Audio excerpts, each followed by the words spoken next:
तो दोस्तों ये है इसका पार्ट 2। जो पहला पार्ट था वो थोड़ा डिस्कनेक्ट हो गया, इसलिए हमने पार्ट 2 को बनाना है। ठीक है, तो चलिए पार्ट 1 में हमने अभी तक देखा था कि किसी भी बीम पर जो सपोर्ट्स आते हैं वो कितने टाइप के आते हैं। तो हमने बताया था कि जो भी सपोर्ट आएगा भैया 3 प्रकार का आएगा। पहला हिंज होगा, सिंपली होगा और तीसरा हमारा रोलर होगा। ठीक है, अब उन सभी सपोर्ट के बारे में बता रहा है कि कौन सा सपोर्ट किन किन फोर्सेस का प्रतिरोध करेगा। बाकी सारे फोर्सेस यहां पर लिखे हुए। अब हम बढ़ते हैं इसके आगे भैया, टाइप पे बढ़ते हैं। क्या चीज है भैया, आईएस कोड के अनुसार लोड के टाइप को हम क्लासिफाई करें। क्या क्या चीज है भैया, लोड को अब हम क्लासिफाई कर रहे हैं किसके अनुसार भैया, आईएस कोड के अनुसार। क्या चीज है, पहला है आपका डेड लोड। पहला क्या है, डेड लोड। डेड लोड क्या होता है, जैसे आपका कोई स्ट्रक्चर आपने बना दिया, क्या वो समय के साथ उसका स्थान बदलने वाला है। आपने इसको बीसी में पढ़ा है, बीसी में पढ़ा है कि किसी भी बिल्डिंग पर कितने प्रकार के लोड आते हैं। तो वैसे ही यहां पर है, बिल्डिंग का ही पार्ट है ना, तो जितने लोड वहां आते थे उससे लोड यहां पर भी आने वाले हैं। डेड लोड क्या होने वाला है, यानी कोई ऐसा लोड जो समय के साथ अपने प्लेस एवं पोजीशन को ना बदलता हो, उसको हम बोलेंगे डेड लोड।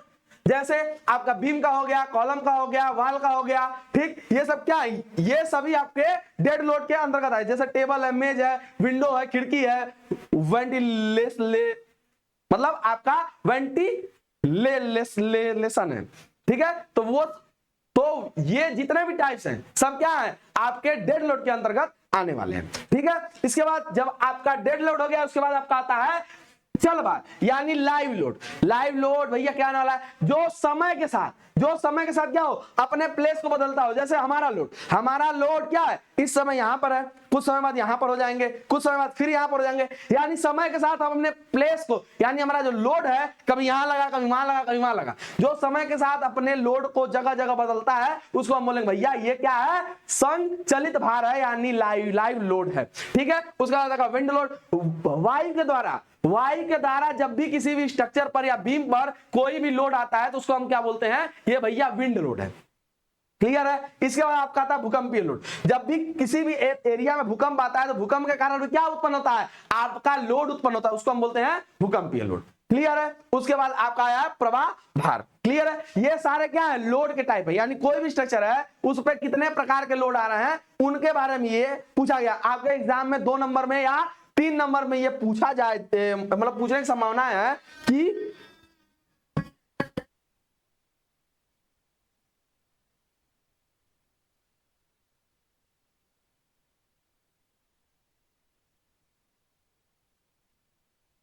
उसमें आपके पूछने की संभावना है कि भैया किसी भी स्ट्रक्चर पर या किसी बीम पर कितने प्रकार के लोड आते हैं, उनको क्लासिफाई करिए। तो आपको बताना पड़ेगा डेड लोड, लाइव लोड और विंड लोड। उसके बाद क्या है आपका भूकंपीय लोड, और ये क्या है आपका प्रवाह लोड। ठीक है, इसके बाद अब आते हैं भैया क्या क्या चीजें हैं कि अब तो हमने पढ़ लिया कि भैया कितने प्रकार का लोड आएगा, परंतु अब पर्टिकुलरली पढ़ रहे हैं किसी बीमवा पे कितना प्रकार का लोड आएगा। किसी भी बीम है, उस बीम पर कितने टाइप ऑफ लोड आने वाले हैं, उसके बारे में बता रहा। तो देखो कोई भी बीम है, उस बीम पर आपके 3 प्रकार के लोड आते हैं। कितने प्रकार के भैया, उस बीम पर 3 प्रकार के लोड आते हैं। पहला आपका आता है केंद्रित लोड। क्या आता है बाबू, पहला आपका आता है संकेंद्रित लोड। आपका ये बीम है, इस बीम पर पहला आपका आता है पॉइंट लोड। क्या आता है बाबू, ये पॉइंट लोड होता है, यानी किसी भी बीम के किसी पर्टिकुलरी एरिया पर जब कोई लोड लगता है, उसको हम कहते हैं कि ये क्या है, आपका पॉइंट लोड है। इसके बाद आपका आता है UDL load, uniform distributed load. क्या आता है, उसके बाद आपका आता है यूडीएल लोड। यूडीएल लोड लगता कैसे है, ये प्रॉपर इस बीम पर सभी सेक्शन पर, सभी एरिया पर एक समान से ये लोड काम करता है। इसको जब आप पॉइंट लोड में कन्वर्ट करते हो, तो पॉइंट लोड का कैपिटल डब्ल्यू इक्वल होता है स्मॉल डब्ल्यू इंटू एल, यानी स्मॉल डब्ल्यू जो इसका भार बताया होगा वो, और प्लस क्या चीज है, इसका भार, यानी इसका हम लिखे भैया 3 न्यूटन प्रति एल, यानी लंबाई का है, यानी न्यूटन प्रति मीटर में लग रहा है। तो इस बीम का जितना भी लंबाई होगा, उस लंबाई का इस लोड में यदि हम इंटू करा दें, तो हमको पता चलेगा कि इस पे कितना पॉइंट लोड अप्लाई हो रहा है, यानी कितना फोर्स हमको मिल रहा है। ठीक है, उसके बाद आपका आता है समवितरित भार। क्या होता भैया, समवितरित भार। आपने 2 प्रकार का लोड आपने देखा, पहला देखा पॉइंट लोड क्या होता है, दूसरा देखा आपने यूडीएल लोड क्या होता है। इसके बाद जब आपका आता है अगला, वो होता है समवितरित भार। वो क्या होता है, आपका कोई भी बीम है, इस बीम का ये सपोर्ट कोई भी हो सकता है, चाहे रोलर लगाओ, फिक्स लगाओ, हिंज लगाओ, कोई भी हो, अब हम भार का बात कर रहे हैं ना कि सपोर्ट्स का। सपोर्ट हमने पढ़ा दिया। अब यहाँ पर जब सम वितरित भार आ गया, ये करता क्या है, ये एक समान रूप से वो लोड या तो बढ़ेगा या तो वो लोड क्या होता है, या तो वो लोड घटता है, या तो वो लोड बढ़ेगा या वो लोड घटेगा, यानी एक समान रूप से वो क्या होता है, इंक्रीज करता है। तो इसको हम बोलते हैं सम वितरित भार। क्लियर है? या एक समान रूप से वो डिक्रीज करता है, तो उसको हम बोलेंगे सम वितरित भार। क्लियर है? वही सारे भार यहाँ पे दिया है। देखो भैया पॉइंट लोड है, पॉइंट लोड के बाद ये क्या है, यूडियल लोड है, समान रूप से वितरित भार। इसके बाद आपका भैया ये रहा समान रूप से परिवर्तित भार। एक समान रूप से वो परिवर्तन होना स्टार्ट हो जाएगा। आगे बढ़ते हैं।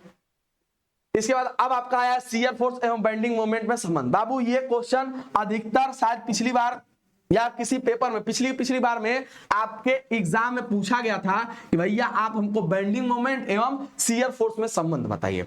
इसको हमने जब हम आपको पढ़ाए थे कोर्स में तो बढ़िया से एक्सप्लेन करके बताए थे, ठीक है, कैसे होता है। अब यहाँ पे बस एक बार हम पढ़ेंगे, उसको पढ़ लो, बाकी आप सब पीडीएफ से रिवाइज करना। आज जो संबंध है उस संबंध को लिख के नोट कर लो, ठीक है। क्या लिखा है भैया, शियर फोर्स वह बल है जो बीम के किसी काट यानी किसी सेक्शन पर क्या होता है, फिसलने के कारण बनता है। क्या होता है, फिसलने के कारण बनता है। क्लियर है? आगे बढ़ते हैं भैया। यहां पर इसका हम सीधे सूत्र देखते हैं। भैया सूत्र कहां है,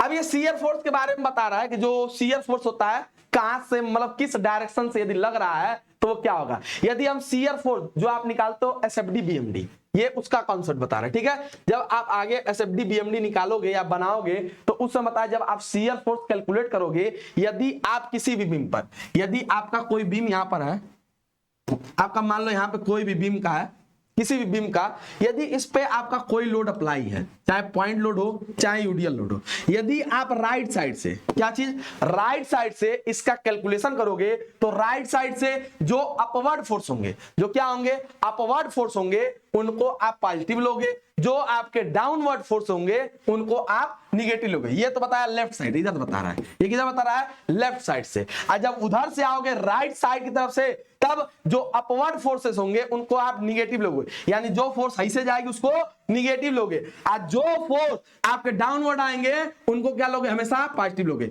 और एक चीज हमेशा याद रखना, अलग अलग किताबों में अलग अलग कैलकुलेशन किया होता है, इसलिए जनरली एग्जाम में कभी बैठना तो हमेशा राइट साइड से स्टार्ट करना, क्योंकि अधिकतर सपोर्ट आपके इधर ही मिलेगा, कैंटिलीवर का यही मिलने वाला, सिंपली का यही मिलने वाला, ओवरहैंगिंग इधर ही मिलने वाला, यानी ज्यादातर सपोर्ट आपके इस वाले पोर्शन मिलते हैं। इसलिए जब भी कैलकुलेशन करना हमेशा किधर से करना, इधर से करना स्टार्ट करना, ठीक है। तो इसे बताया कि जो आपके शियर फोर्स है, उस शियर फोर्स को जब हम उसका साइन कन्वेंशन पढ़ते हैं, यानी साइन जब पढ़ते हैं, तो यदि हम राइट साइड से उसका कंसीडर करें तो नीचे से ऊपर की तरफ जाने वाले सभी फोर्सेस को हम निगेटिव लेंगे, ऊपर से नीचे आने वाले फोर्सेस को पॉजिटिव लेंगे। आज जब यही चीज इधर से कैलकुलेट करेंगे यानी लेफ्ट से, तो वही चीज पलट जाती है, ठीक है। उसके बाद आपका आता है नमन आघूर्ण, क्या होता है, बेंडिंग मोमेंट वह मोमेंट है जो बीम के किसी सेक्शन पर मोड़ने का होता है, यानी कोई भी सेक्शन आपका यदि ऐसा है, यदि इस पे बेंडिंग मोमेंट अप्लाई हो रही है तो इस बेंडिंग मोमेंट कारण क्या होगा, वो बीम क्या हो जाएगा बाबू, बेंड हो जाएगा। तो उसको हम क्या बोलेंगे, ये भैया नमन आघूर्ण है, यानी बेंडिंग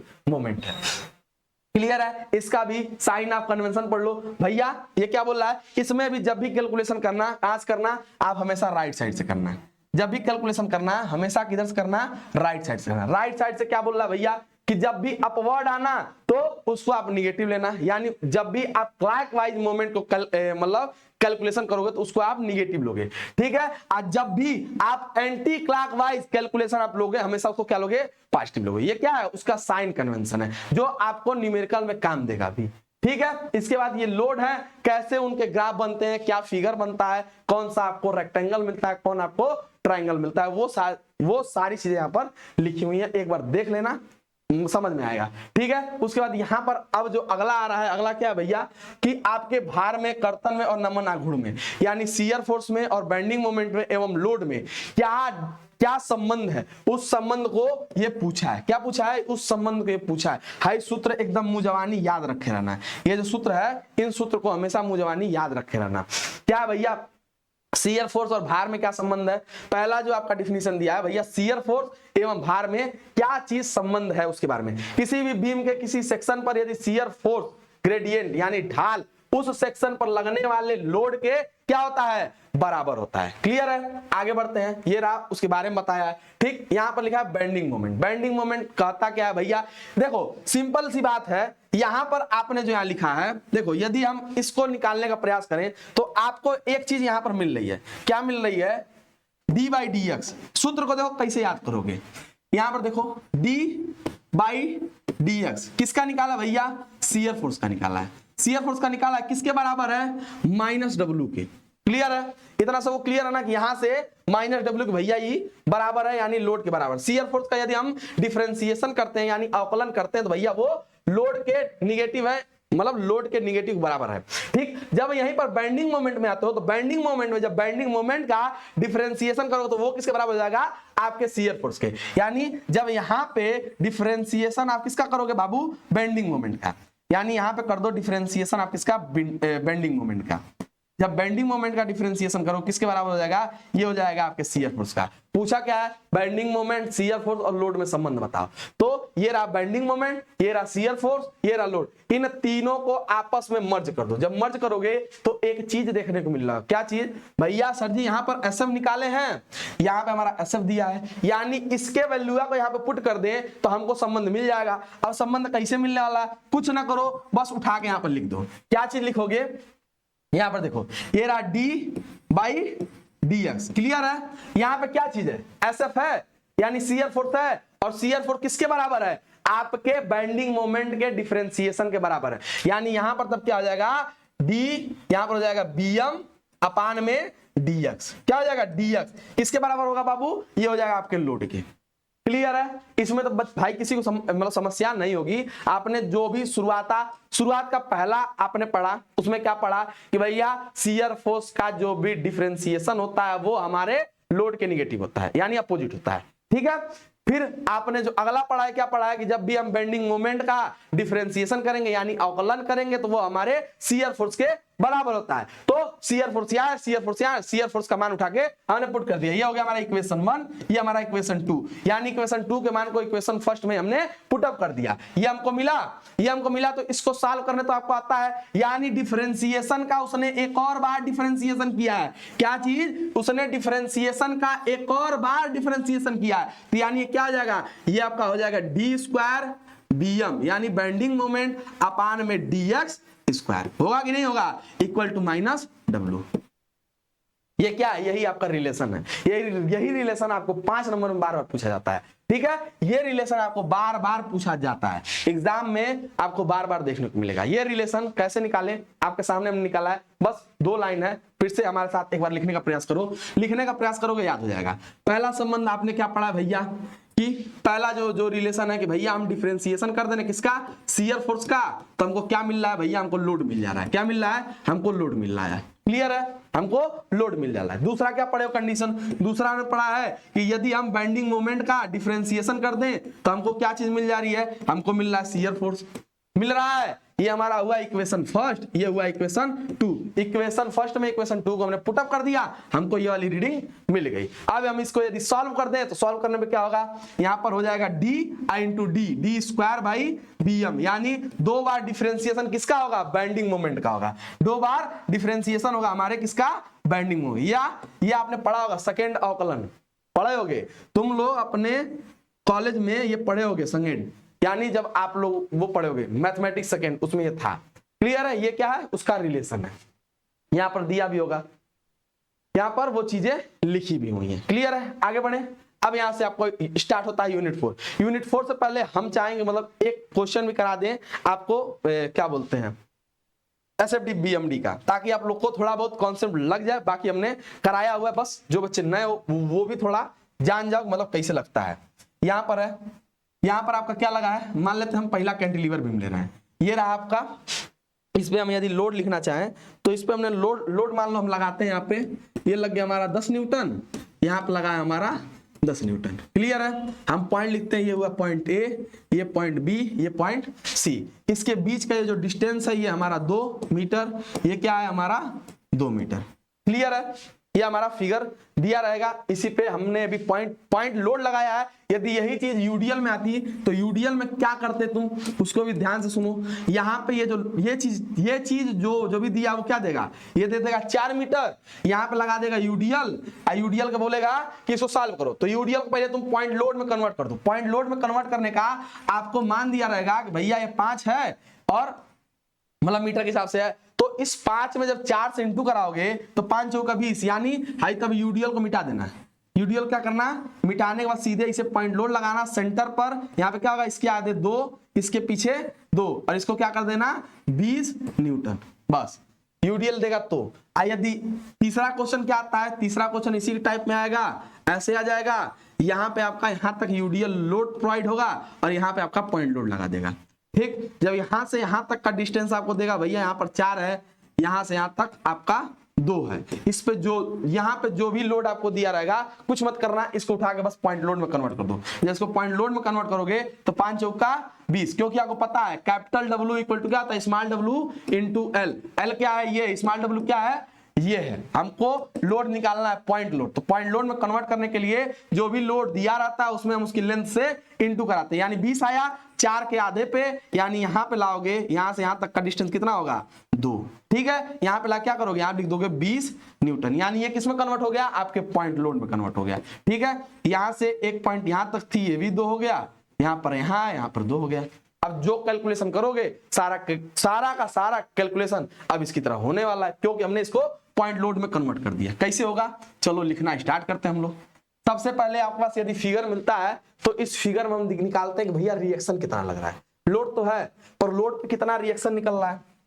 सबसे पहले हम रिएक्शन देखते हैं, भैया यहां से आ रहा है तो रिएक्शन वहां कहां लगेगा, जहां पे सपोर्ट रहता है रिएक्शन वही लगता है। यदि ये कोई मान लो ये आपका कैलकुलेटर है, इस कैलकुलेटर को हमने रोका है, कहां से रोका भैया, यहां से रोका है, यानी इसको हमने रोका है ना, तो इसको रोकने के लिए क्या चीज लगा रहे हैं, कहां सपोर्ट लगा रहे हैं, एक इस सिरे पे लगा रहे हैं, एक इस सिरे पे लगा रहे हैं, यानी दोनों सिरे पे सपोर्ट लगाया तब रुका है। यदि ऐसे है तब, यानी इसको रोकने के लिए क्या चीज, इधर से हम फोर्स लगा रहे हैं पर नीचे नहीं गिर रहा है। क्यों नहीं गिर रहा है भैया, यहां से सपोर्ट लगाए हो, इस सपोर्ट लगाए हो ना, यानी जो सपोर्ट लगाए वही क्या कर रहा है, वही रिएक्शन का काम कर रहा है। तो इसको हमने मान लिया भैया आर है।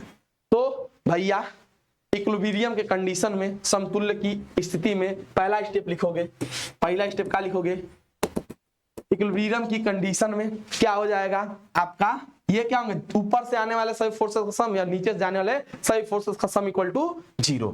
यानी ऊपर से आने वाले फोर्सेस को या तो तुम पॉजिटिव ले लो या नेगेटिव ले लो, यानी हम मानते भैया ऊपर से जो भी फोर्स आ रहा है वो भैया क्या है, पॉजिटिव है, यानी नीचे से क्या जा रहा है, आरे जा रहा है, इसको हमने निगेटिव कर दिया, प्लस 10 कर दिए, प्लस 10 कर दिए, यानी ऊपर से आने वाले सभी फोर्सेस, ऊपर से आने वाले सभी फोर्सेस को हमने पॉजिटिव लिया, नीचे से जाने वाले, नीचे से लगने वाले सभी फोर्सेस क्या किए, निगेटिव कर दिए। इक्वल टू क्या होता है आपका, 0 होता है, 0 हुआ।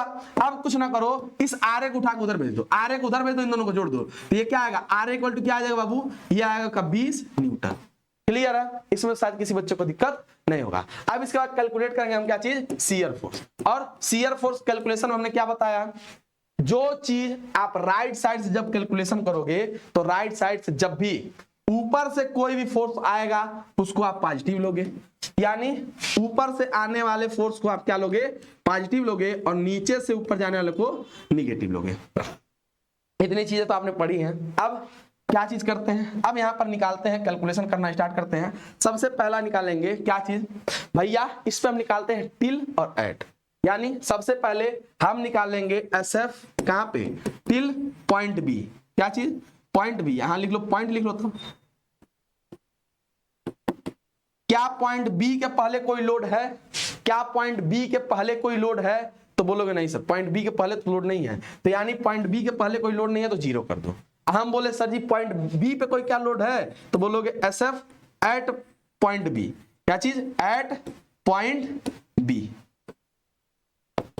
पॉइंट बी पे क्या कोई लोड है, बोलोगे यस सर पॉइंट बी पे तो लोड है। कैसा लोड है, पॉजिटिव होगा निगेटिव होगा, साइन से यदि आप यहां पर देखोगे सर ऊपर से नीचे आ रहा है, यानी यहां पे क्या हो जाएगा, ये हो जाएगा +5 का न्यूटन। फिर अगला पॉइंट क्या है, अगला पॉइंट है आपका सी, अगला पॉइंट क्या है, तो क्या निकालोगे, एस एफ टिल सी, यानी पॉइंट सी के पहले क्या कोई भी आपका फोर्स मतलब लाई कर रहा है, तो बोलोगे हाँ सर सी के पहले एक फोर्स है, कौन सा फोर्स है भाई? सी के पहले क्या कोई फोर्स है? तो बोलोगे हाँ सर सी के पहले एक फोर्स है। क्या है? 10 है भाई। ये 10 था ना, हमने 5 क्यों लिखा? यहाँ पे 10 होगा प्लस का 10 न्यूटन। ऊपर से फोर्स आ रहा है ना, 10 लग रहा है, ठीक है। तो यहाँ पे क्या आ जाएगा? ये आपका 10 होगा, यानी सी के पहले कोई फोर्स है। हाँ फोर्स है, कितना है? 10 है, तो हमने 10 लिख दिया। इसके बाद अब क्या निकालोगे? F S F at point C. क्या चीज? At point C. जब पॉइंट सी पर निकालने आओगे तो पॉइंट सी पे क्या कोई फोर्स है? तो हाँ सी पे है, तो सी के पहले का भी लोगे और सी पर भी लोगे, यानी सी तक कितना फोर्स है? तो सी तक पॉइंट 10 ये और प्लस का 10 ये, तो इक्वल टू कितना हो जाएगा भैया? ये हो जाएगा आपका 20। क्लियर है? ये क्या होगा? ये होगा 20 न्यूटन। यानी आपने सबसे पहला जो भी आपने एसएफडी निकालने के लिए शियर फोर्स निकाला, तो क्या इसके पहले कोई फोर्स है? बी के पहले टिल बी नहीं है, एट बी हाँ सर है, 10 है, 10 लिख दिए। फिर आप आओगे सी पे, सी पे आओगे तो सी के टिल सी के पहले क्या फोर्स है? तो हाँ सर बी है, तो बी पे कितना फोर्स मतलब आ रहा है? तो सर 10 आ रहा है। फिर हमने बोला कि टिल एट बताओ, एट सी पे क्या कोई फोर्स है? तो हाँ सर एट पे आपका 10 है, पर तो 10 यहाँ है पर पीछे तो फोर्स है, तो उस फोर्स को भी क्या करोगे? इसमें ऐड करोगे, यानी सी तक कौन सा फोर्स है? एट सी तक कौन सा फोर्स है भैया? पीछे का भी है और यहां तक भी फोर्स है, यानी 2 फोर्स हुए। इसके बाद अब बढ़ते हैं आगे। जब आगे बढ़ोगे तो आगे क्या निकालोगे? अब आपने ऐड निकाल दिया, अब कहां चले आओ? पॉइंट ए पर। हमने सी पर निकाल लिया, अब एस एफ टिल ए। क्या निकालोगे? Till point A. Point A, क्या पॉइंट ए के पहले कोई फोर्स है? तो बोलोगे हाँ सर पॉइंट ए के पहले तो है, सी है और बी है, तो सी और बी पे कितना फोर्स है? 10 है, 10 है। प्लस होगा कि माइनस होगा? सर प्लस होगा, क्यों? ऊपर से नीचे आ रहा है, तो ऊपर से नीचे आ रहा है तो क्या हो जाएगा? ये हो जाएगा 20 न्यूटन। ठीक। अब यदि हम बोले कि हमको अब एसएफ कैलकुलेट करो, कहां पे? एट पॉइंट किस पे? ए पे, यानी ए पे अब उसका कैलकुलेशन करो। तो जब ए पे आओगे यानी ए तक क्या कोई फोर्स है? तो बोलोगे हाँ सर ए तक फोर्स तो है, उधर 10 है, फिर उसके बाद पॉइंट सी पर 10 है। चलिए सर 10 है, पर यहां पर एट लिया ना, यानी ए पे भी लेंगे, तो ए पे कौन सा फोर्स लाई कर रहा है? ए पे लाई कर रहा है आपका आर ए, और आर ए क्या है? ऊपर से आ रहा है? नहीं सर नीचे जा रहा है, तो नीचे जाने वाले फोर्स क्या होंगे? निगेटिव लेंगे, यानी आप पॉजिटिव नहीं है, क्या हो जाएगा? निगेटिव हो जाएगा। ये 10 10 20 हो गया, तो यानी 20 माइनस आर ए, और आर ए का वैल्यू अभी आपने निकाला है, कहां निकाला है? इसके ऊपर आर ए का वैल्यू कितना है? 20 है, तो यानी 20 में से 20 गया, कहां बचेगा? 0। क्लियर है? ये हुआ आपका एसएफ का कैलकुलेशन। ठीक है, अब आते हैं भैया बेंडिंग मोमेंट पे। कहां पे? आपके बेंडिंग मोमेंट पे। थोड़ा सा आगे बढ़ते हैं, छोटा करते हैं फिगर को, आगे बढ़ते हैं।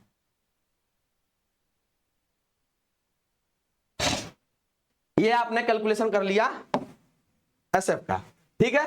अब आते हैं बेंडिंग मोमेंट का कैलकुलेशन करने। बेंडिंग मोमेंट का कैलकुलेशन करोगे, ठीक है। अब ये कैलकुलेशन कैसे करोगे? 1 मिनट।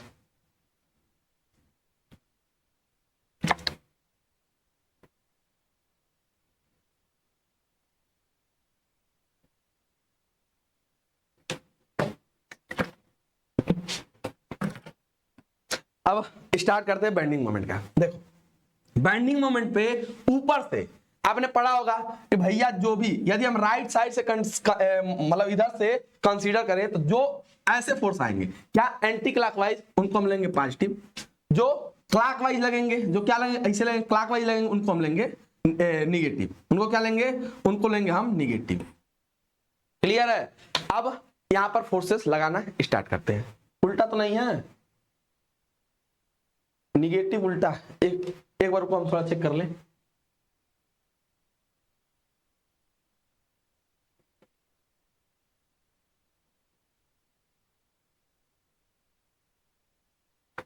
हाँ उल्टा लिखा है।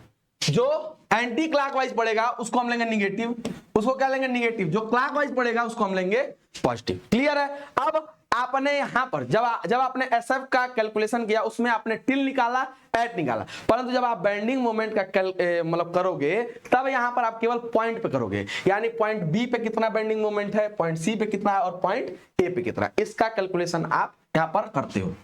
तो पॉइंट बी पे हम लोग करना स्टार्ट करते हैं। सबसे पहला है कि point B, at point B पर, यानी बीएम एट पॉइंट बी। अब ये बताओ बी से यदि हम बेंडिंग मोमेंट कैलकुलेट करना स्टार्ट करें तो बी पे कितना फोर्स है, तो बी पे आपका फोर्स है कितना 10, कैसे हो जाएगा बाबू, माइनस ऊपर से आ रहा है ना, यानी 10। क्लियर है। अब बी से बी का डिस्टेंस कितना है, बी से बी का डिस्टेंस कितना है, बेंडिंग मोमेंट क्या बताता है आपका, जिस पॉइंट से आप बेंडिंग मोमेंट को कंसीडर करते हो उस पॉइंट से लगने वाले लंबवत फोर्स का बीच का डिस्टेंस, उसको भी आप यहां पर कैलकुलेट करते हो, यानी एल भी होता है। तो इससे बी से बी तक का डिस्टेंस कितना है, सर जी बी तो बी पॉइंट पे ले रहे हैं तो 0 है, यानी बी पे बेंडिंग मोमेंट क्या आ जाएगा 0। फिर हम आगे बढ़ते हैं, बी पे हो गया, अगला बढ़ेंगे बेंडिंग मोमेंट कैलकुलेट करेंगे कहां पे, एट पॉइंट कहां पे, एट पॉइंट सी पे। जब हम सी पे कैलकुलेट करेंगे तो सी पे तो करेंगे, पर सी के पहले क्या कोई है फोर्स, तो हाँ सर सी के पहले एक फोर्स है, कौन सा फोर्स है भाई, सी के पहले कौन सा फोर्स है, तो सी के पहले सर आपका 10 है, ऊपर से एंटी क्लॉकवाइज है, यानी ऊपर से नीचे आ रहा है, तो क्या हो जाएगा सर -10 हो गया। सी से बी तक का डिस्टेंस कितना है, सी से बी तक का डिस्टेंस, यह लंबवत फोर्स हो गया। ये जो डिस्टेंस है लंबवत डिस्टेंस कितना होगा, यानी सी से वहां तक का डिस्टेंस सर जी 2 है, यहां से यहां तक का डिस्टेंस कितना है 2 है। क्लियर है। इसके बाद फिर आगे बढ़ते हैं, पॉइंट सी पे भी क्या कोई फोर्स है, हाँ सर सी पे बेंडिंग मोमेंट जब भी कैलकुलेट करते हो बी पे भी करोगे, और बी से पहले जितने फोर्स, इधर नहीं जिधर से तुम कंसीडर करना चाहते हो, तो यदि सी पे निकालो तो सी पे भी निकालोगे, सी के पहले का भी निकालोगे, ठीक है उसको भी लोगे, बी पे निकाल लो तो बी पे भी निकालोगे, बी के पहले का भी लोगे, ए पे निकाल रहे हो तो ए पे भी लोगे और ए के पहले का भी निकालोगे। तो वैसे ही आपने बी पे निकाला बेंडिंग मोमेंट, तो बी के पहले क्या कोई फोर्स था, नहीं सर, बी पे है तो हाँ सर, बी का हमने लिखा, बी पे बी का डिस्टेंस कितना है, नहीं है सर 0 लिख दिए। फिर जब पॉइंट सी पर आए हैं तो पॉइंट सी पर बेंडिंग मोमेंट क्या हो जाएगा, क्या पॉइंट सी के पहले क्या कोई डिस्टेंस है, हाँ है पॉइंट बी, तो बी का क्या होगा, कितना फोर्स है, लोड कितना है 10, क्या होगा ऊपर से नीचे आ रहा है, निगेटिव हो गया। उसके बाद सी से यहां तक का डिस्टेंस कितना है 2 लिख दिए। फिर हम लगाएंगे बीच में प्लस, क्या सी पे लोड है, हाँ सर सी पे लोड है कितना, माइनस का 10, ऊपर से नीचे आ रहा ना, यानी 10 लोड है। सी से सी तक का डिस्टेंस कितना है सर जी 0, यानी यहां पे इसका वैल्यू कितना आएगा, ये आएगा आपका -20 आएगा, -20। अब आते हैं तीसरा कैलकुलेशन करते हैं, क्या चीज भैया, अब निकालेंगे बीएम एट पॉइंट ए पे, कहां पे निकालेंगे बाबू, एट पॉइंट ए पे। अब हम निकालेंगे एट पॉइंट ए पे, तो क्या ए पे कोई फोर्स अप्लाई कर रहा है, ए पे क्या कोई फोर्स है, हाँ सर ए पे एक फोर्स है, कौन सा है, आर क्या हो जाएगा, आर आपका पॉजिटिव है, क्यों, क्योंकि भैया ये नीचे जा रहा है, तो आर तो पॉजिटिव हो गया। आर से यानी पॉइंट ए से ए तक का डिस्टेंस कितना है सर जी 0 कर दिए। ए के पहले कितने फोर्स है, ए के पहले क्या फोर्स है, हाँ सर पॉइंट सी पर है, सी पर कितना है 10 है, तो 10 क्या होगा ऊपर से आ रहा है यानी निगेटिव। ए से सी तक का डिस्टेंस कितना है 2 है, यानी 2 लिखा, ठीक। फिर क्या कोई और फोर्स है, हाँ बी पे है, यानी बी पे कितना फोर्स है -10। किस पॉइंट से तुम बेंडिंग मोमेंट निकाल रहे हो, उस पॉइंट से उस वहां तक का डिस्टेंस कितना है, बी से ए से बी तक का डिस्टेंस कितना है 4 है, यानी यहां पर हो गया 4। यानी जब इसको कैलकुलेट करोगे तो ये तो भैया 0 हो गया, ये तो 0 हो गया। 0 के बाद देखो कितना हुआ, ये 20 माइनस का 20 और माइनस का 40 कितना हो गया -60। क्लियर है। ये क्या बचा, ये मिला आपका बीएम, ये क्या मिला आपका बीएम मिला। अब वही बनाना हम स्टार्ट करते हैं ड्राइंग अपना, क्या चीज यहां पर अब हम बनाना सीखते हैं। हमने एसएफडी बीएमडी का कैलकुलेशन कर लिया, अब हम निकालेंगे इस पे क्या चीज, एसएफडी बीएमडी। क्या निकालेंगे, अब हम निकालेंगे इसका एसएफडी बीएमडी। क्लियर है। यहां पर हम एक फोर्स बना लेते हैं, इसका भाई 60 आया, 60 हम यहां पर लिख दे रहे हैं, ठीक है, ताकि मतलब कंफ्यूजन ना हो। -60 आया है, हम इसको मतलब यहाँ पे इसको हमने लिख दिया -60, ठीक है। यहाँ पर अब वही फोर्स जो आपका फिगर था उस फिगर को हम यहाँ बनाते हैं, एक लोड यहाँ था, एक लोड यहाँ था, यहाँ पे आपके ये चीज थी, ठीक है। ये आपका ए था, ये बी था और ये क्या था सी था। यहां से अब हम एक रेखा को नीचे ड्रा करते हैं, ठीक है, यहां से तीसरी रेखा। क्लियर है, उम्मीद है दिख रहा होगा, ठीक है। अब हम यहां पर स्टार्ट करते हैं एसएफडी खींचना, क्या चीज एसएफडी। क्लियर है। अब ये बताओ पॉइंट बी पे कितना एसएफडी आया है, सर जी SFD टिल पॉइंट पे क्या था, 0 था, यानी बी पे तो सर 0 है, बी पे क्या है टिल, यानी बी पे पहला रीडिंग हमको क्या मिला है, 0 मिला है। चलिए सर 0 मिला, 0 के बाद बी पे ही हमको क्या मिला, 10 मिला, प्लस का 10 मिला। तो बताओ रेखा के ऊपर क्या प्लस होता है या इसके नीचे प्लस होता है? तो आपको पता होगा जब हाई वाला कंसेप्ट पढ़ोगे तो ऊपर जाओगे तो क्या पड़ता है प्लस, नीचे आओगे तो माइनस, वही वाला कंसेप्ट लगाना है। यानी प्लस का 10 है ना, तो जब प्लस का 10 है तो क्या करोगे, बी पे 2 पॉइंट मिला, पहला 0 मिला, दूसरा प्लस का 10, यानी यहां से यहां तक जाओगे कितना, 10 था। क्लियर है? फिर क्या मिला, फिर आपको सी पे, यानी अब आ गए सी वाले पे, सी वाले पे कितना है, सी वाले पे आपका है 10, सी वाले पे क्या है, पहला आपका मिला है 10, यानी यहां से आप 10 तक आ गए, यहां कितना है आपका 10 है। ठीक है, 10 के बाद फिर आपको मिला है सी पे ही क्या मिला, आपको 20 मिला, सी पे ही क्या मिला है, सी पे ही आपको क्या मिला है, आपको मिल गया 20 मिला, यानी सी पे आप कहां जाओगे 20, 10 ये और यहां से गिनोगे, ये नहीं कि यहां से 20 गिन दो, नहीं, हमेशा यहां से गिनते हो, यहां से 10 ये और इसके ऊपर का 10 ये, यानी यहां पर क्या हो गया आपका टोटल 20 हुआ। अब आते हैं भैया पॉइंट ए पे, यहां तक तो खत्म हो गया, पॉइंट ए पे आपका क्या है 20 है, यानी पॉइंट ए पे आने के बाद क्या चले गए यहां पे, ये क्या हुआ 20 हुआ। ठीक, फिर आखिरी क्या है, पॉइंट ए पे आपका 0 है, यानी यहां से लाके आपने 0 पर मिला दिया, यानी ये जो डायग्राम बना इसको क्या बोलोगे, ये आपका बना SFD। क्लियर है? अब सेम टू सेम आप BMD बनाओगे, कहां बनाओगे बाबू, अब सेम टू सेम आप BMD बनाओगे, BMD में क्या बनेगा, चलो इसको भी देख लेते हैं। BMD में पॉइंट बी पे आपका जो वैल्यू मिला वो क्या मिला है 0, पॉइंट बी पे आपका जो वैल्यू मिला वो क्या मिला है 0, बी के बाद आपका पॉइंट सी पे कितना मिला है, पॉइंट सी पे आपको मिला है माइनस का 20, पॉइंट सी पे आपको मिला है माइनस, यानी यहां से माइनस 20 यहां पर आए। ठीक, अब ये मानो कैसे, स्केल में 1 सेंटीमीटर का मान लो 10, 2 सेंटीमीटर का मान लो 20, 3 सेंटीमीटर मान लो 30, कहीं कहीं में आएंगे 40 आएगा, 50 आएगा तो 5 सेंटीमीटर में 50 मानना, 60 आएगा तो 60 पे 6 पे आप 60 मानना, ऐसे आप कैलकुलेशन करना है। यानी 20 आया, 20 के बाद जो आपका BM सी पे मिला है, यानी पॉइंट ए पे कितना मिला हमको, पॉइंट बी पे 0 मिला लिख दिए, पॉइंट सी पे हमको माइनस 20 मिला लिख दिए, पॉइंट ए पे कितना मिला माइनस का 60, यानी 6 सेंटीमीटर नीचे जाकर पॉइंट लगा दिए। अब इसको मिला दो, जो ये मिल रहा है उसको आप लाके इसे मिला दो, क्या मिला ये आपका क्या बना है, ये आपका बना BMD, क्या मिला, ये आपका बना BMD। उम्मीद है सबको क्लियर हो गया होगा या कैसे हम कैलकुलेशन करते हैं। ये वो आपका कैंटिलीवर बीम। ठीक है, कैंटिलीवर बीम पे यदि आपका यूडीएल लोड भी यदि अप्लाई हो जाता है तो यूडीएल लोड को सॉल्व करने के लिए आप वापस उसको पॉइंट लोड में कन्वर्ट करोगे और ऐसे कर ले जाओगे। उम्मीद है ये सवाल कर ले जाओगे। इसके बाद आपका आता है सिंपली सपोर्टेड बीम। दो प्रकार का आएंगे, या तो सिंपली आएगा या कैंटिलीवर आएगा। ठीक है, जब सिंपली सपोर्टेड बीम आएगा तो वो भी क्या आएगा, ऐसे ही आएगा। ठीक है, ऊपर से मान लेते हैं भैया दो लोड लगा है, एक 5 का लगा है और यहां पर क्या लगा है 10 का ले लेते हैं भैया, यहां 10 लगा हुआ है। ठीक है, 5 और 10। ठीक है, अब बताओ ये जो आपका सिंपली सपोर्ट, आप कैसे पता सिंपली सपोर्टेड है, दोनों सिरों पर सपोर्ट्स लगे हुए हैं। अब जब इसका पहला स्टेप चलोगे, क्या चीज, स्टेप फर्स्ट में चलोगे, तो स्टेप फर्स्ट में चलने के लिए क्या चीज होगा, सेम चीज क्या करोगे भैया, इसका वही निकालोगे, क्या चीज, इक्विलिब्रियम के कंडीशन में आपको पता है summation of F X equal to 0 होता है, summation of F Y equal to 0 होता है, एफ वाई, और समेशन ऑफ बेंडिंग मोमेंट यानी मोमेंट इक्वल भी 0 होता है। क्लियर है। अब सेम कॉन्सेप्ट लगाओगे, कुछ नहीं करना है, जो पीछे करते आए हो वही काम यहाँ पर करते हुए चले आओगे। पहला हम मानते हैं भैया एफ एक्स पे, क्या चीज, एफ एक्स पे, क्योंकि एक्स के डायरेक्शन में लोड लग रहा है, वाई पे तो नहीं है ना, नहीं सॉरी वाई लेंगे, एफ वाई के डायरेक्शन पे आपका लग रहा है एक्स एक्सिस पर आपके कोई लोड नहीं अप्लाई है, केवल वाई में है। और इस पे एक और काम करेगा, कौन सी, आपका बेंडिंग मोमेंट वो काम करेगा।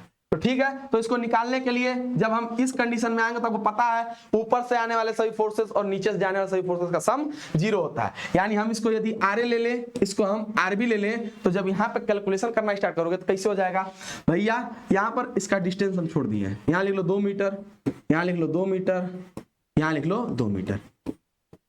क्लियर है। तो यहाँ पे क्या चीज मिलेगा, यहाँ मिलेगा आपको RA प्लस RB, ठीक, माइनस में 5 माइनस का 10 इक्वल टू 0। अब ये 5 और 10 को आपस में जोड़ो और उधर भेज दो, तो यानी आपको RA मिला और प्लस आपको RB मिला इक्वल टू क्या मिला 15। ठीक है, ये आपका बना पहला इक्वेशन। जब वही चीज समेशन आप मोमेंट में चले जाओगे तो मोमेंट किसी एक पॉइंट से उन सभी फोर्सेस को लेना, फोर्सेस को लेने के बाद कितना डिस्टेंस है उस डिस्टेंस को लेने के बाद कैलकुलेशन करना है। जैसे हमको RA RB को 15 मिला है, अब हम यहाँ पर मोमेंट A से ले रहे हैं, यानी A से कितना डिस्टेंस है, तो ये बताओ RB हम नीचे से आएंगे तो नीचे से प्लस हो गए, कितना डिस्टेंस पर है इक्वल टू 6 हो गया, 2 2 4 2 6 वही चीज है। ठीक है, प्लस का किए, ऊपर से आने वाले लोड को हम क्या लेंगे भैया पॉजिटिव लेंगे, नीचे से आ रहा तो माइनस लेंगे, ऊपर से आने वाला पॉजिटिव लेंगे। ऊपर से आने वाला भैया 10 आया है, ए से कितने डिस्टेंस पर है, ए से सर 4 डिस्टेंस पर है, फिर आपका 5 है यानी ये 5 हो गया, कितने डिस्टेंस पर है ए से सर 2 के डिस्टेंस पर है, यानी इसको निकालेंगे तो क्या हो जाएगा, ये हो जाएगा 6 RB, यानी माइनस का 6 RB इक्वल टू क्या हो जाएगा, ये 0 होगा। ठीक है, यहां पर यदि आप कैलकुलेशन करो तो क्या होगा, माइनस का 6 RB, ठीक है, प्लस ये क्या होगा, ये हो गया 40 और ये क्या हो गया 10, 40 और 10 50, यानी यहां पे आपका मिला टोटल 50 इक्वल टू 0। यानी हम यदि बोले तो RB इक्वल टू क्या हो जाएगा, RB इक्वल टू हो जाएगा आपका 50 अब बटा का 6।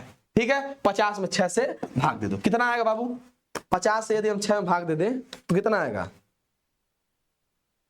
यह कब आ रहा है 8.33। ठीक है, ये किसका वैल्यू मिला आपको, RB का वैल्यू मिल गया, किसका RB का वैल्यू मिल गया हमको 8.33। ठीक है, अब RB का वैल्यू मिल गया, RB का वैल्यू को पुट कर दो कहां पे, इक्वेशन 1 में। तो जब RB का वैल्यू इक्वेशन 1 में पुट करोगे तो इक्वेशन 1 में पुट करने के बाद क्या मिलेगा बाबू, वो देख लो, चलो उसको भी करा दें।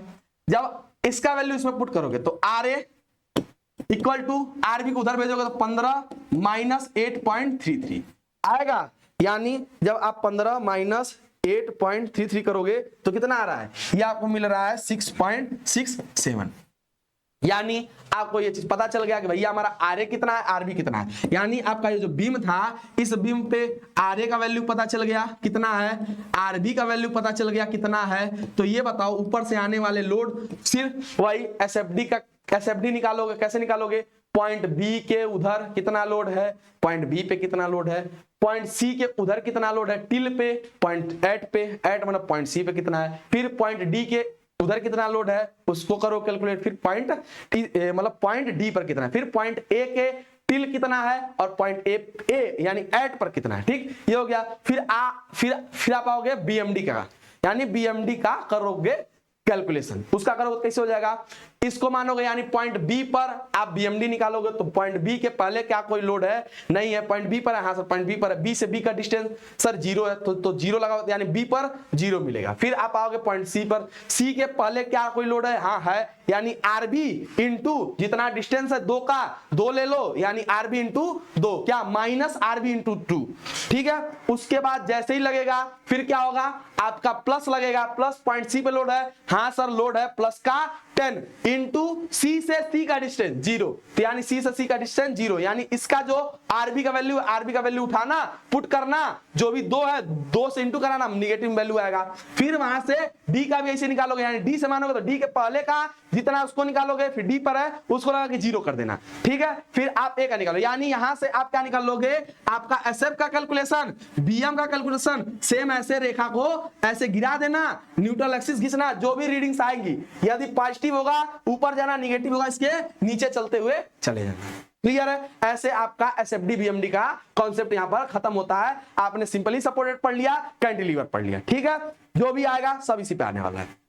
इसमें भी क्या होता है, इसमें भी जब आपको क्वेश्चन के टाइप्स बदलेंगे तो क्या करेगा, आपको यहाँ पे एक सपोर्ट दे देगा, एक सपोर्ट यहाँ देगा, यहाँ से यहाँ तक दे देगा, क्या चीज आपका यूडीएल, यहाँ से लगा देगा आपका पॉइंट लोड, यानी यहाँ पे पॉइंट लोड है, यहाँ पे यदि यूडीएल है 5 दिया हुआ है, यहाँ से यहाँ का डिस्टेंस यदि 4 दिया हुआ है, कुछ मत करना, 4 का 5 में गुणा कर दो, बार बार बोलोगे सर वही लिखना है, चलो यहाँ पे 10 कर दिए, नीचे 4 कर दिए, कुछ मत करना। इसका जो अगला फिगर बनाओ क्या करोगे, यहाँ से यहाँ पर करना, यदि ये 4 है तो यहां से यहां तक का डिस्टेंस कितना हो गया, 2 हो गया, 2 मीटर, और 5 दहा में 40, यानी 40 न्यूटन का लोड आप यहां लगा रहे हो, जो लोड यहां लगा रहे हो, रिएक्शन आपका आर भी यहां है, आर यहां है। ऐसे करके अपने क्वेश्चन को सॉल्व कर ले जाओ। एक क्वेश्चन हमने किया, उम्मीद है आप बाकी क्वेश्चन कर ले जाओगे, कॉन्सेप्ट हमने बता दिया सारा।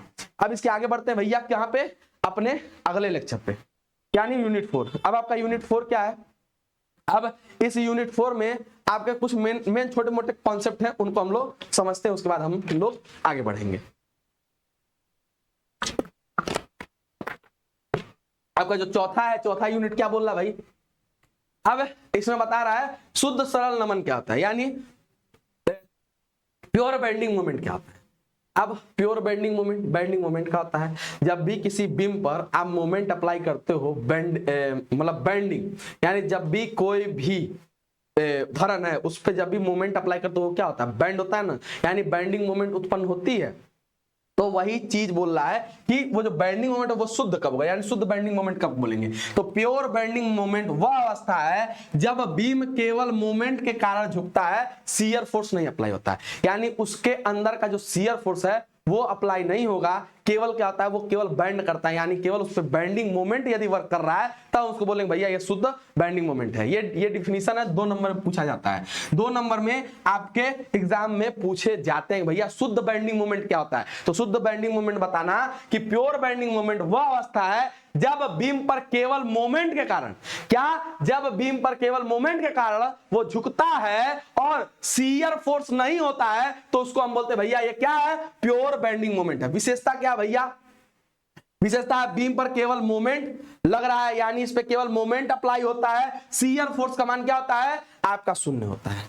ठीक है, ऐसे ही यहां पर सारे पॉइंट्स लिखे हुए हैं। फिर अब आपके आते हैं भैया कुछ नमन से संबंधित महत्वपूर्ण तथ्य।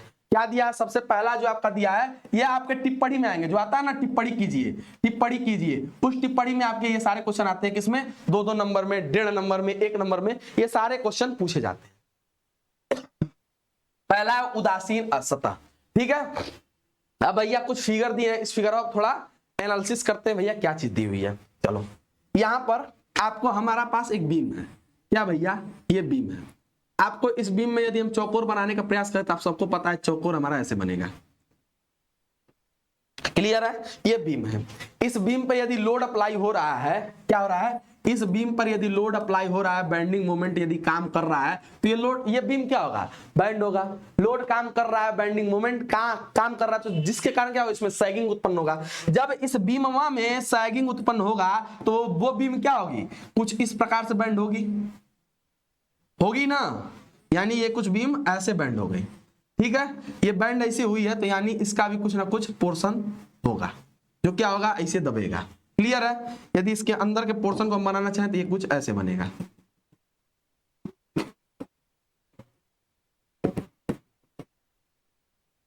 यानी ये बीम कुछ ऐसे बनने वाली, यानी बीम था उसको हमने देखिए मोड़ दिया। जैसे मोड़ोगे तो इसका जो ऊपरी लेयर है, इसका ऊपरी लेयर है वो क्या होगा, जब आपको हम धाई कैसे चापेंगे, दबाएंगे तो क्या होगा, आप में कंप्रेसर डेवलप होगा। यानी इसके जो ऊपरी लेयर है इस पे कंप्रेशन काम करेगा। ठीक है, यानी ऊपरी लेयर को हम हल्के कलर से ऐसे रंगना चाहे तो देखो इसे रंग दे रहे हैं, यानी इसमें क्या उत्पन्न हो रहा है, इसमें आपका कंप्रेशन उत्पन्न हो रहा है। क्लियर है,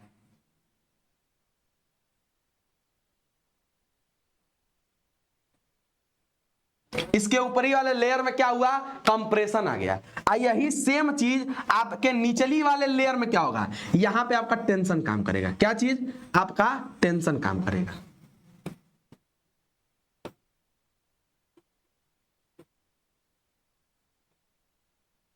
जब भी बीम पे फोर्स आप अप्लाई करते हो तो उसमें टेंशन और कंप्रेशन दोनों काम करता है। अब टेंशन के लिए आप क्या चीज प्रोवाइड करते हो, कंप्रेशन के लिए क्या चीज प्रोवाइड करते हो। अब एक चीज याद रखना, आपका जो कंक्रीट होता है वो कंप्रेशन में ज्यादा अच्छा होता है, टेंशन में नहीं। जो आपका सरिया होता है वो टेंशन और कंप्रेशन दोनों में अच्छा होता है। ठीक है, तो जब यहां पर हम जो बीम बना रहे हैं वो बीम किसका बना है, कंक्रीट का बना है। अब यदि कंक्रीट पे बैंडिंग लग रही है, जब वो बैंड हो रहा है तो उस पे भैया कंप्रेशन तो उत्पन्न हो रहा है, वो तो सह लेगा, परंतु नीचे क्या उत्पन्न हो रहा है, ऊपर से दाब रहा है, नीचे वहां से फैल रहा है। तो फैलने का मतलब क्या है, नीचे जब फैल रहा है तो इसमें क्या उत्पन्न हो रहा है, टेंशन उत्पन्न हो रहा है। क्या उत्पन्न हो रहा है, यहां पे टेंशन उत्पन्न हो रहा है। यानी इसके ऊपर वाले पोर्शन में क्या उत्पन्न होगा, कंप्रेशन, और नीचवा में क्या उत्पन्न होगा, टेंशन। ठीक है, यानी जब भी किसी भी बीम पर, किसी भी धरन पर जब बेंडिंग मोमेंट और फोर्स अप्लाई होता है तो उसके ऊपरे वाले मतलब जो भी पोर्शन उसका मतलब सिकुड़ता है उस पे कंप्रेशन फोर्स अप्लाई होता है। जो भी उसका अक्ष यानी सतह सरफेस फैलता है यानी फैलाव करता है उस पे टेंशन अप्लाई होता है।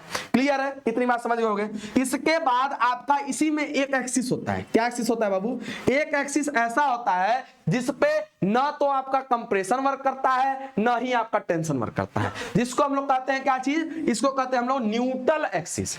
क्या कहते हैं, न्यूट्रल एक्सिस या न्यूट्रल रेखा। क्लियर है, इसके विभिन्न क्रॉस सेक्शन होते हैं। क्या होते हैं भैया, इसके भिन्न भिन्न क्रॉस सेक्शन होते हैं। ये क्रॉस सेक्शन होगा, यदि इस क्रॉस सेक्शन को हम यहाँ बना दें, इस क्रॉस सेक्शन को, हाई वाला क्रॉस सेक्शन भैया इन्हें निकाल खींच दिए हैं, खींचने में यहाँ बना रहे तो यही क्या बन रही है, यही आपका न्यूट्रल एक्सिस बन रहा है। ठीक है, न्यूट्रल रेखा बन रहा है। और ये ऊपर वाला पोर्शन किसमें है, कंप्रेशन में है, नीचे वाला किसमें है, टेंशन में है।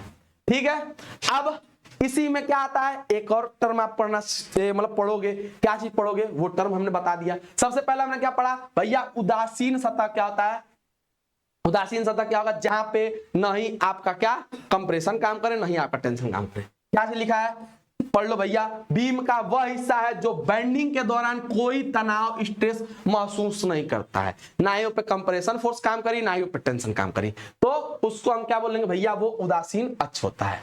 ठीक है, अब उदासीन अक्ष के बाद जो अगला डिफिनीशन पढ़ोगे भैया, उदासीन अक्ष मतलब यहां पर भी बताया गया भैया जो भी हमारा मतलब जो भी हमारा एक्सिस है वो क्या बोल रहा है, बीम के क्रॉस सेक्शन में स्ट्रेस महसूस नहीं करता है। वही क्या है, आप बीम पर कोई भी लोड अप्लाई कर रहे हो, लोड को अप्लाई करने के बाद उसका जो ऊपरी पोर्शन कंप्रेशन में या जो भी उसका बेस वाला पोर्शन है यदि वो टेंशन में जा रहा है तो उसके अंदर कोई एक ऐसा एक्सिस है जिसपे ना तो कंप्रेशन वर्क काम कर रहा है न ही टेंशन काम कर रहा है, तो उसको हमने बोल दिया भैया ये क्या है, उदासीन अक्ष है। ठीक है, उदासीन अक्ष के बाद आपकी वक्रता त्रिज्या क्या होती है। अब वक्रता त्रिज्या ये बताओ, वक्रता त्रिज्या क्या होगी, वक्रता त्रिज्या क्या होगी, यहां से एक रेखा यहां से ड्रा करो, क्या करो, यहां से एक रेखा इसे ड्रा करो, है जो है ना, यहीं से एक रेखा इसे निकाल दो, क्या निकालो, यहां से एक रेखा निकाल दो जो क्या करे यहां पे जाकर मिट गए। और ये वाला पोर्शन आपको पता है भैया ये डॉटेड डॉटेड बना है। ठीक है, तो ये जो यहां से इसको कहेंगे वक्रता केंद्र, क्या बोलेंगे, इसको बोलेंगे भैया ये क्या है, वक्रता केंद्र है। ये क्या है, वक्रता केंद्र है। क्लियर है, अब वक्रता केंद्र से इस न्यूट्रल एक्सिस के ये जो बीच का डिस्टेंस है इसको हम बोलेंगे ये क्या है, वक्रता त्रिज्या। क्या बोलेंगे, इसको हम बोलेंगे ये क्या है, आपका वक्रता त्रिज्या। क्लियर है, इसको हम बोले भैया ये क्या है, आपका वक्रता त्रिज्या। यही आपके मेनली डिफिनीशन जो मेन है वो मेन है। ठीक है, पढ़ लो क्या चीजें लिखी थी वक्रता त्रिज्या की, फिगर देख ही लिए, फिगर के बाद जब भी डिफिनीशन लिखना है वाला वो वाला फिगर जरूर बनाना। ठीक है, रेडियस ऑफ कर्वेचर वह त्रिज्या है जो बीम के सेंटर लाइन का कर्व बनाता है, जो बीम के जो सेंटर लाइन यानी न्यूट्रल एक्सिस का कर्व बनाता है जब वह बेंड करता है, यानी जब बीमवा बेंड करता है तो वो जिस पे बेंड करता है, जो एक्सिस यानी जो उसका सेंटर रेखा को बनाता है जिसके एलांग वो बेंड कर रहा है उसी को क्या करेंगे, उसी को हम बोलेंगे भैया वो क्या है, आपका वक्रता त्रिज्या है। ठीक है, अब यहां से नमन प्रतिबल आपका आया, नमन मतलब प्रतिबल क्या होता है आपका एम वाई बाई आई होता है। ठीक है, ये आपके सूत्र हैं। आगे बढ़ते हैं, प्रतिरोध आगुण क्या होता है, एम आर इक्वल टू क्या होता है, रजिस्ट करता है। क्या मतलब जो भी मूवमेंट होता है, मूवमेंट न हो उसका जो भी प्रतिरोध करेगा उसको क्या बोलेंगे हम भैया, प्रतिरोध आगुण। भैया आगुण क्या है, जो उसको मतलब आगुण क्या है, बेंडिंग मोमेंट क्या है, फोर्स लगाए तो हमारा जो भी बीम है वो क्या करे, सैगिंग करे यानी बेंड करे, जो उसको बेंड करने से रोक रहा है वही क्या है, आपका मोमेंट का रजिस्ट कर रहा है, जिसको हम एम आर से डिनोट करते हैं। एम आर इक्वल टू होता है आपका आई बाई वाई। क्लियर है, फार्मूला जो आपके मेन है इन मतलब जो भी सूत्र है उनको ध्यान से आप लोग याद करिए, उसको लिखिएगा। बाकी यहाँ पर कुछ सिद्धांत दिए होंगे जिनको रीडिंग आपको लगानी है। अब आपका स्टार्ट होता है 5वां यूनिट। 5वें यूनिट में क्या है, समय बहुत कम है, समय को ध्यान में रखते हुए हम लोग इसको आगे बढ़ रहे हैं। अब यहाँ पर खत्म होता है आपका जो आपके कॉलम स्टार्ट होते हैं। अभी तक आपने बीम के बारे में पढ़ा है। बीम के बाद अब आप जो पढ़ने वाले हो वो है आपका कॉलम। बीम आपने पढ़ा है, बीम में क्या पढ़े हो? बीम एक हॉरिजॉन्टल मेंबर है जिसपे मतलब जो भी लोड आता है वो सब मतलब सभी सपोर्टों पर डिस्ट्रीब्यूट करता है। ये क्या है? ये कॉलम है, यानी बीमवा के नीचेवा जो सपोर्ट लगा रहे थे वही कॉलम क्या है, मतलब वही सपोर्ट क्या है? आपका कॉलम है। यानी कॉलम क्या है? एक वर्टिकल मेंबर हो जाएगा। वो आपका हॉरिजॉन्टल था, ये क्या होगा? वर्टिकल मेंबर हो जाएगा। ठीक है। यदि हम घर का फिगर बनाना चाहें तो ये घर का क्या होता है? आपका स्लैब है। इस स्लैब के जस्ट नीचे आपका जो लगा होता है उसको हम कहते हैं ये बीम। ठीक है। ये बीम हुआ। बीम के जो साथ में किनारे लगा होता है उसको कहते हैं हम कॉलम। ये होता है आपका ग्राउंड लेवल। बीम की संख्या एक भी हो सकती है। यदि आप डिस्टेंस को बढ़ाते हो तो इसकी संख्या भी क्या होती है? बढ़ती है। जैसे बताया सपोर्ट की संख्या क्या होती है? बदलती रहती है। ठीक है। आगे बढ़ते हैं, कॉलम के बारे में पढ़ते हैं। स्तंभ वो लंबा स्ट्रक्चरल मेंबर है जो क्या होता है? एक्सियल कंप्रेशन लोड को सहता है। एक्सियल मतलब क्या है? यहां पे यदि ये कॉलम है, इस कॉलम का एक्सिस है, इस पे जो भी लोड आएगा क्या आएगा? इस एक्सियल लोड पे। यानी ये जो कॉलम हमेशा किस पे मतलब ब्रेक करेगा? आपका मतलब जो भी ब्रेक करेगा कंप्रेशन में जाकर ब्रेक करेगा। तो इसलिए ये बोल रहा है कि ये हमेशा एक्सियल कंप्रेशन लोड को ब्रेक करता है। जैसे आप कॉलम है, बीम था, बीम पे जब भी लोड लगा रहे थे, बीम कैसा था? बीम आपका ऐसा था। देखो बीम आपका ऐसा था, इस पे लोड आप ऐसे अप्लाई कर रहे थे, तो ऐसे अप्लाई करने मतलब क्या है? ये टूटने से पहले क्या होगा? ये प्रॉपर ऐसे बेंड होगा। बैंड होने के बाद इसमें टूटेगा, यानी इसमें बेंडिंग आएगी। परंतु वहीं आपका जो कॉलम है, ये कॉलम बेंड नहीं होने वाला। थोड़ा सा सैगिंग कर सकता है, थोड़ा बेंड हो सकता है। जो लॉन्ग कॉलम होंगे, जो आपके लंबे कॉलम होंगे, उन कॉलमों पे जब एक्सियल कंप्रेसिव लोड आएगा तो ये क्या करेगा? यहां से इसे बेंड होगा और बेंड होने के बाद क्या करेगा? ये टूट जाएगा। परंतु जो शॉर्ट कॉलम होंगे वो बिना बेंड हुए वो क्या होते हैं? यहां से आपने एक्सियल कंप्रेशन लोड लगाया, ये तुरंत क्या होगा? यहां से कुचल जाएगा, यानी ब्रेक कर देगा और यहीं से टूट जाएगा। ठीक है। यानी कॉलम का यदि आप डिफिनीशन देना चाहो तो कॉलम किसी भी स्ट्रक्चर का वर्टिकल मेंबर होता है जो ऊपर से आने वाले सभी प्रकार के लोडों को आपके फाउंडेशन में ट्रांसफर करता है, उसको हम कॉलम बोलते हैं। बिल्डिंग में पढ़े होगे। ठीक है। आगे बढ़ते हैं। देखो यहां पे लिखा भी है, क्या लिखा है भैया? यह जो कॉलम है कंप्रेशन मेंबर है, जो भी संरचना से वर्टिकल लोड आते हैं उनको क्या करता है? सपोर्ट करता है। क्लियर है? अब स्तंभ के प्रकार, स्तंभ दो प्रकार के होते हैं। इसमें ध्यान देना, ये आपको जब आखिरी में पांचवा खंड पढ़ोगे, उस पांचवें खंड में अक्सर ये वाले क्वेश्चन आते हैं। क्या चीज? कॉलम क्या है? कॉलम के टाइप्स क्या है? ठीक है। तो कॉलम का टाइप क्या भैया? कॉलम दो प्रकार के, पहला शॉर्ट कॉलम, दूसरा है लॉन्ग कॉलम। शॉर्ट कॉलम हमेशा कंप्रेशन में आपका ब्रेक करेगा, और जो लॉन्ग कॉलम है वो बेंड करने के बाद वो ब्रेक करेगा। यानी पहले वो बेंड करेगा, उसके बाद वो ब्रेक करता है। ठीक है। जो शॉर्ट कॉलम होता है इसका जो भी सिलेंडरनेस रेशियो होता है वो क्या होता है? कम होता है। लॉन्ग का हमेशा अधिक होता है। ठीक है। ये एक्सियल कंप्रेसिव लोड के कारण क्या होता है? हमेशा क्रशिंग से फेल होता है, यानी कुचल कर फेल होता है। वहीं इसका मतलब इसका जो लेंथ होगा, लेंथ कितना होता है भैया? ये 3 मीटर तक होता है। यानी आपके ग्राउंड लेवल से 3 मीटर तक के हाइट के जितने भी कॉलम्स होंगे उनको हम बोलेंगे शॉर्ट कॉलम। और 3 मीटर से जो ऊपर का होगा, यानी 3 मीटर जो लंबाई मतलब बढ़ेगा ऊपर, उसको हम बोलेंगे भैया ये क्या है? आपका लॉन्ग कॉलम। इसका सिलेंडरनेस रेशियो ज्यादा होता है लॉन्ग का, शॉर्ट का सिलेंडरनेस रेशियो कम होता है। ये हमेशा एक्सियल कंप्रेसिव लोड के कारण ये कुचल कर ब्रेक होता है। और ये क्या होगा भैया? यहां पढ़ लो, ये क्या होता है? ये बल्किंग में फेल होता है, यानी ये बकलिंग करता है। क्या मतलब ये वाला जो होता है लॉन्ग कॉलम वो हमेशा बकल करता है। क्या करता है? ये हमेशा क्या करेगा? इसे बकल करेगा। इसे ये कॉलम क्या करेगा? इसे बकल करेगा, बकल के बाद ये फेल होता है। क्लियर है? आगे बढ़ते हैं। इसका भी लंबाई बताया 3 से 12 मीटर तक होता है। क्लियर है? बाकी यहाँ पर डिफरेंस दिए हैं, ये भी इंपॉर्टेंट भैया। शॉर्ट कॉलम और लॉन्ग कॉलम के बीच में अंतर। देखो जितनी भी चीजें इसमें लिखे हैं वो सारे क्वेश्चन क्या है? छठे हैं। ऐसा नहीं है कि क्वेश्चन इधर उधर, नहीं, सारे क्वेश्चन छठे हैं। यानी आपको जितने क्वेश्चन है उनको कम से कम 2 बार अवश्य रिवाइज करना। ठीक है। वीडियो देख लेना, जो जो जो चीजें हमने बोली हैं उनको सुन लो, सुनने के बाद एग्जाम बैठो तो हमारी बातें गूंजेंगी तो याद आएंगी। रही बात पीडीएफ, तो पीडीएफ को अच्छे से देख के रिवाइज करना। कहां मिलेगा? अब है 2.0 बैच में, फ्री सेक्शन में आपको मिल जाएगा। क्लियर है? ये उनके बीच का क्या है? अंतर है। अब ये देख लो, सिलेंडरनेस रेशियो जो मतलब था वो कितना था? सिलेंडरनेस रेशियो आपको शॉर्ट कॉलम में क्या मिलेगी? 32 से कम मिलेगी, लॉन्ग कॉलम में आपको 120 से क्या मिलेगा? अधिक मिलेगा। ठीक है, आगे बढ़ते हैं। अब यहां पर लिखा है स्टुटगार्ट। यहां पर भी स्टुट उतना मतलब हमको लगा नहीं कि भाई ये भैया इंपॉर्टेंट है, ये इंपॉर्टेंट नहीं है उतना, पर पढ़ना चाहो तो भाई पढ़ लेना। ठीक है, आपके इसमें इंपॉर्टेंट है column, short column, long column. Clear है? बाकी लगा हुआ है, आप सब देखकर पढ़ सकते हो।